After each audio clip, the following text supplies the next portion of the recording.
É comum em universidades ouvirmos pessoas argumentando que Deus não existe.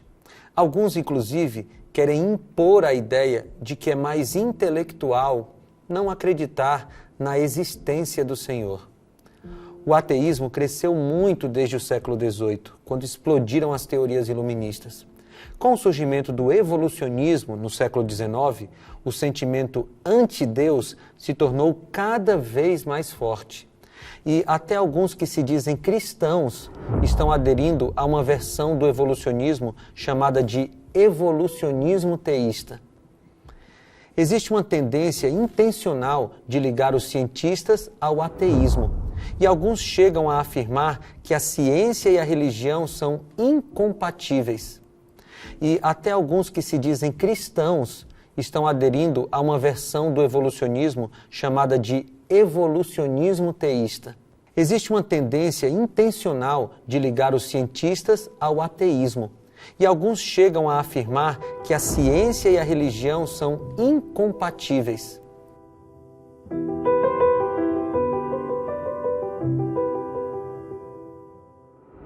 Antes de avançarmos, podemos pensar um pouco sobre essa ciência que nos é apresentada. Não todos, mas uma boa parte dos cientistas são bastante incoerentes. Uma dessas premissas mais defendidas por eles é a característica da ciência de discutir diversas hipóteses e especulações. Porém, quando chega a hora de considerarem a possibilidade da existência de Deus, eles não admitem entrar nessa discussão. Ou seja, não há na ciência secular essa universalidade de possibilidade de discussão que eles tanto falam. Um pensador ateu chamado D. Barker falou a seguinte frase: "Sou ateu porque não há evidência para a existência de Deus.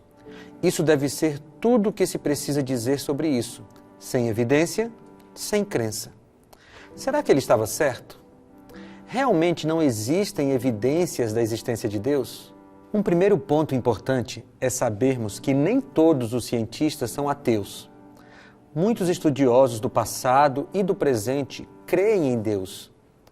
Os pais da ciência, por exemplo, acreditavam em Deus como muitos cristãos de hoje. Isaac Newton, o grande estudioso da lei da gravidade, era um cristão fervoroso.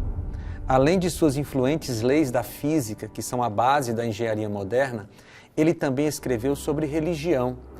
Em seu livro Principia, ele escreveu o seguinte: "Este maravilhoso sistema composto pelo Sol, planetas e cometas só poderia ter surgido a partir do conselho e domínio de um ser poderoso e inteligente."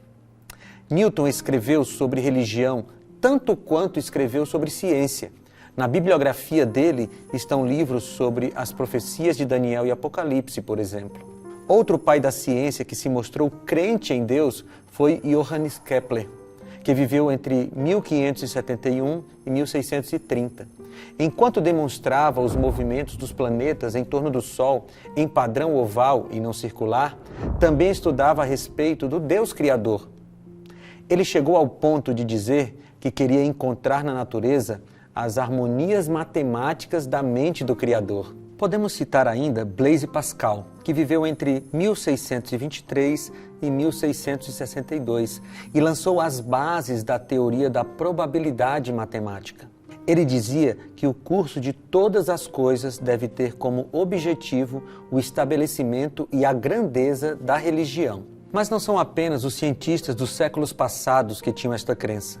Uma pesquisa realizada em 1996 nos Estados Unidos, envolvendo 1.000 pessoas do dicionário biográfico American Men and Women of Science, constatou um dado interessante. 40% dos cientistas pesquisados afirmaram: "Eu creio em um Deus que se comunica com a humanidade de maneira intelectual e afetiva." Ou seja, um Deus a quem podemos orar com a expectativa de obter uma resposta. E por resposta quero dizer mais do que o efeito psicológico e subjetivo da oração. É um número bastante expressivo e que nos mostra que, no meio científico, também existe espaço para a fé em Deus.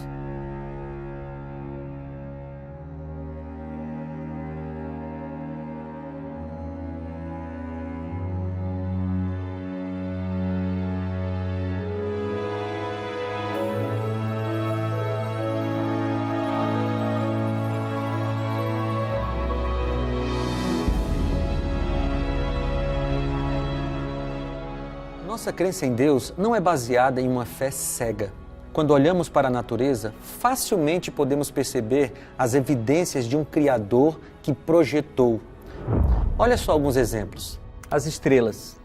O físico Freeman Dyson afirma que se a distância entre as estrelas fosse 10 vezes menor, haveria forte probabilidade delas se aproximarem do nosso sistema solar e atrapalhar as órbitas dos planetas. A matéria é um segundo exemplo.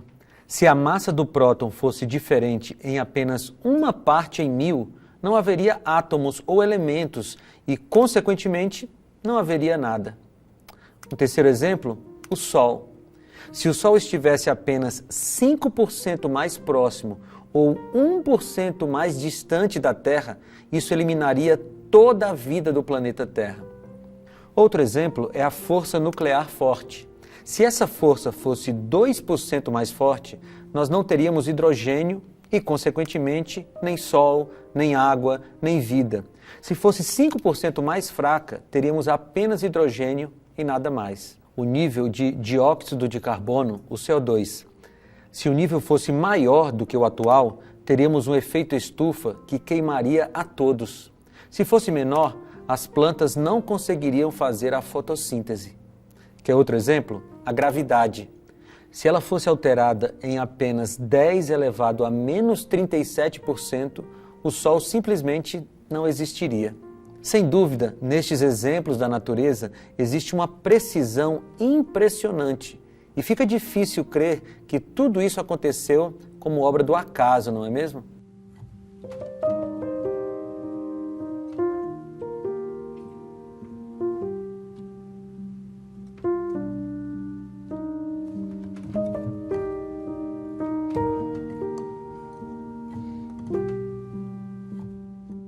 É tão difícil quanto crer que da explosão de uma fábrica de papel surgiu uma linda biblioteca com muitos volumes organizados por assunto e por tamanho.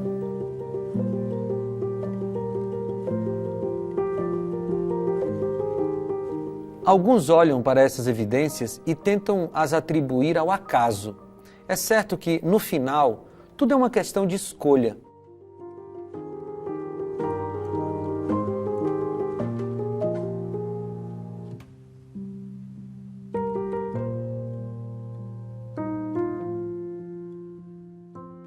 Alguns escolhem não crer em Deus, mas com um mínimo de sensibilidade espiritual, vamos ligar todas essas características da natureza a Gênesis capítulo 1, do versículo 1 ao 31.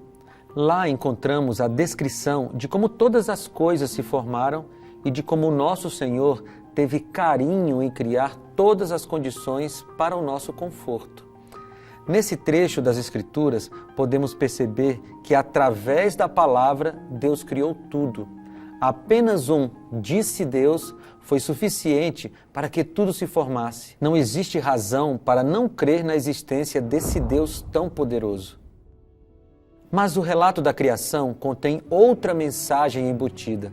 Deus criou tudo através da palavra dele, e esta palavra que criou ainda tem poder de criar e recriar. Em Hebreus lemos: porque a palavra de Deus é viva e eficaz, e mais cortante do que qualquer espada de 2 gumes, e penetra até a divisão de alma e espírito, e de juntas e medulas, e é apta para discernir os pensamentos e intenções do coração. Hebreus 4:12. Esta é uma das maiores evidências da existência de Deus e do poder da sua palavra. A capacidade que a palavra de Deus tem de transformar vidas. Quantos bêbados se tornaram homens sóbrios e responsáveis? Quantas vidas dominadas pelas drogas foram libertas? Várias famílias desfeitas foram restauradas. Muitas vidas infelizes e vazias foram preenchidas com a felicidade vinda do céu. Tenha total certeza da existência de Deus. E tenha mais certeza ainda que Ele ama você e, através da sua palavra, quer te dar felicidade eterna. Apenas creia.